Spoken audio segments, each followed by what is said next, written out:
Isang kasunduan. Kayo ang boss ko.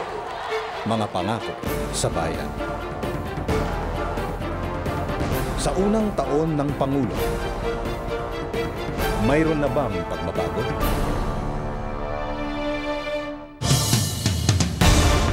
Sa pagpapatuloy ng espesyal na serye ng GMA News and Public Affairs sa mga pangako ni Pangulong Aquino, siyasatin natin ang mga hakbang ng administrasyon para matupad ang pangako niyang gender equality o pagkakapantay-pantay ng lahat ng kasarian. Isang taon matapos siyang naluklok sa Malacanang, ano na nga ba ang lagay ng mga Pilipino pagdating sa pagbibigay ng pantay na oportunidad sa lahat? Ang pangako ng Pangulo sa ulat ni Claire Delfin.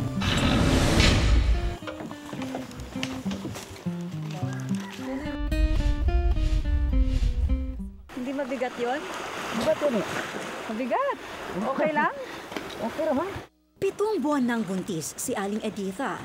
Kung ititigil daw niyan ang pangingisda, di kakain ang kanyang pamilya. Ang mister kasi niya na isa ring mangingisda, 1 beses 1 linggo lang daw kung umuwi mula sa laot.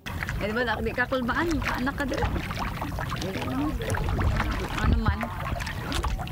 Naampul mo kuha nga, naampul mo singgit ka sa mga kauban nga. Paanak ko niyo dire kay nanganak na ko.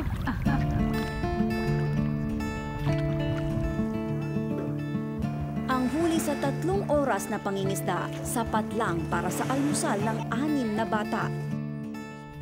Sa pagkandidato ng noy senador pa lamang na si Benigno Simeon Aquino III, inilatag niya ang isang social contract o kasunduan sa sambayanan. Kalakip ang pangakong isusulong niya ang pantay na oportunidad para sa lahat ng kasarian. Layon daw niya na mapabuti ang buhay ng kababaihan, lalo't kalahati ng populasyon ng Pilipinas, mga babae na gaya ni Aling Editha. Tiyak naman daw na makikinabang ang bayan kapag binigyan sila ng pagkakataong mapaunlad ang kanilang kabuhayan. Inaanyayahan ko kayo ngayon na manumpa sa ating mga sarili. Sa sambayanan, walang maiiwan. The newly elected President. Nang maupo si Pangulong Aquino,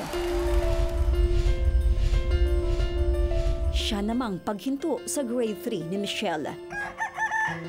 Namatay kasi ang kanyang ina sa komplikasyon sa panganganak. Siya ngayon ang nagsisilbing ilaw ng tahanan. Gusto mo pa mag-aral? Anong sabi ni tatay sa'yo? Dili ko na mag-eskwela sa kay di kay mutuan sa misa mubantay bata. Nilak ne? Pero kung may doktor lang sana sa kanilang barangay, baka buhay pa ang kanyang nanay. Baka nag-aaral pa ngayon si Michelle. Baka balang araw ay isa rin siyang doktor, guro o inhinyero na nagsisilbi sa kanilang barangay. Pero sa hirap ng pagpunta sa pinakamalapit na health center, baka sa daan pa lang mapaanak na ang pasyente. Putol-putol kasi at ganito ang mga kalsada lalo na sa malalayong barangay.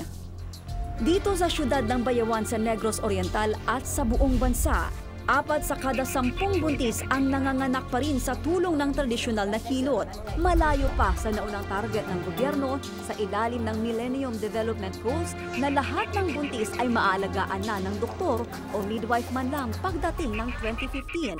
Pero 4 na taon pa bago ang deadline, ibinaba ng Administrasyong Aquino ang target nito sa 85% na lang. Bawat isa pong nanay na namamatay dahil sa kakulangan ng kaalaman sa prenatal at postnatal care. Dahil nga hindi na rin makausap yung professional, ay talaga naman pong kasuklam-suklam na pangyayari at dapat iwasto. Sa huling opisyal na tala, 163 ina ang namamatay sa kada 100,000 nanganganak. Malayong-malayo pa sa target ng gobyerno na mapababa ang bilang sa 52 bago matapos ang termino ng Pangulo. Noong panahon ng kampanya, makailang ulit sinabi ng Pangulo na isusulong niya ang pagsasabatas ng Responsible Parenthood Bill sa halip ng kontrobersyal na Reproductive Health o RH Bill. Solusyon daw ito sa mataas na bilang ng mga namamatay sa panganganak at sa patuloy na paglobo ng populasyon ng bansa. Buo ang loob ko na may sa batas ang prinsipyo ng responsible parenthood. Mulat ako na may mga tutol dito, pero sa huli, kailangan kong magdesisyon. Kailangan kong gawin ang tama. Pero ang Responsible Parenthood Bill hindi kasama sa 23 priority bills ng kanyang administrasyon. Yung goals po natin kasi are realistic. Para mabigyan ng pantay na pagkakataong pangkabuhayan ang mga kababaihan, nangako naman ang Pangulo na agad maamyandahan ang Labor Code. Kailangan natin ang demokrasyang kapaki-pakinabang sa bawat isa. Walang pinipiling kasarian, walang pinapaboran na antas ng lipunan. Sa bisa ng RA 10151 na pinirmahan ng Pangulo nitong Hunyo, tanggal na ang probisyong nagbabawal sa kababaihang magtrabaho ng night shift. Pero si Aling Editha, napapakamot ng ulo. Ano raw ang silbi ng batas na ito kung wala namang permanente at maaasahang trabaho, lalo na para sa maraming gaya niya na di man lang nakatapos ng elementarya? Sa huling opisyal na tala, 5 lang sa bawat 10 babae na maaari nang magtrabaho ang kabilang sa labor force ng bansa, kumpara sa 8 sa bawat 10 naman para sa mga lalaki.